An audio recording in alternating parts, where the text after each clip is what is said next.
So welcome back to work with systems of equations. We're going to continue with what I would call strategy 2, solving system of equations using what we call the substitution method. So we have it highlighted over here. Our first move is to solve one of the equations for either x or y. The reason I say either x or y is I'm looking for the simplest math possible in doing this. So if I look at the first equation, I really don't like those numbers at all. The second equation, not much better, but I like these better than those. Now since these numbers are the same, it really doesn't matter who you solve for. I'm going to just go ahead and solve for y this time. So I'm going to have 6x plus 6y is equal to 0.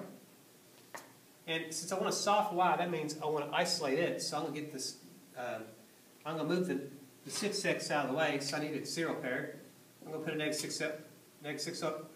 6x over here and a negative 6x on the other side. We now kind of see that the 6x and negative 6x are going to zero out. So we have 6y is equal to, and that's just going to be a negative 6x. When you combine that, 0 doesn't add anything to it, so negative 6x and a 0 just is negative 6x. And then I have to get rid of the 6, so I divide each side by 6. The 6's divide out. And over here, the 6's divide out, and I get y equals negative x. So now I've done my first step. I solved one of the equations for x or y. But notice how I solved this one. My next move is to substitute the expression into the other equation. So notice how y is equal to negative x. I'm now going to focus on the first equation, which is negative 7x plus 2y is equal to 18. And since I said y is equal to negative x, I'm going to replace this y with a negative x. So what I have then is negative 7x plus 2, and I'm going to replace the y with what I'm saying y is equal to. It's equal to that expression, if you will.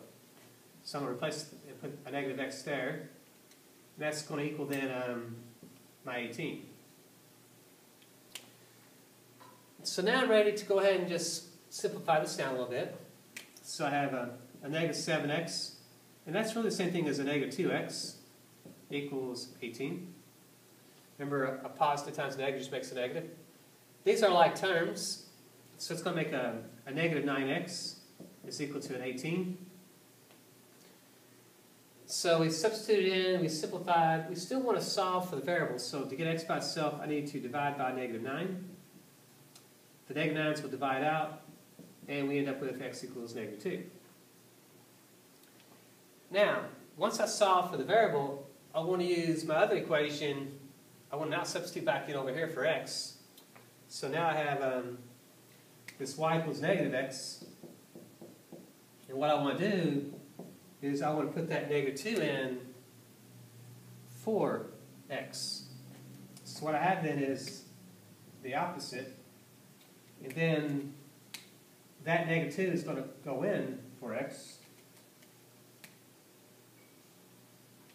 And so what I end up with is the opposite of a negative 2. And we know that two negatives in that case would make a positive. So y would equal then a positive 2.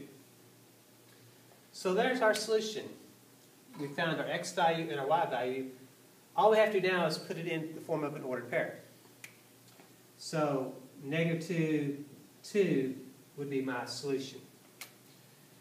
Now if I graphed it using strategy 1, I should have two lines that intersect at that spot right there, at that point, negative 2, 2.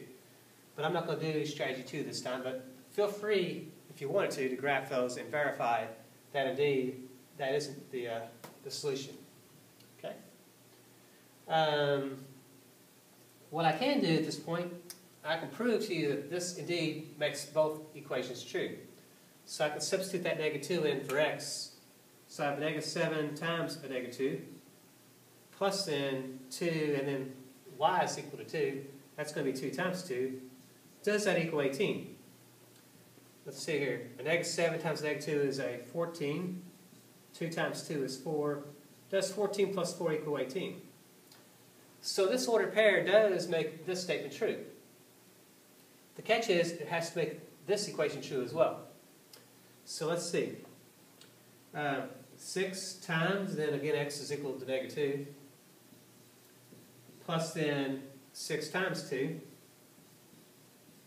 since y was equal to 2. Remember, this is your x value, this is your y value.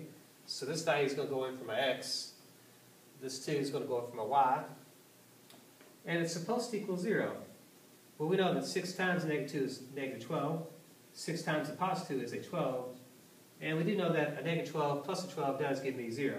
So it does check out. That's a true statement. Okay? So I could verify that is the solution because it's supposed to satisfy both of my equations, and it does. Okay?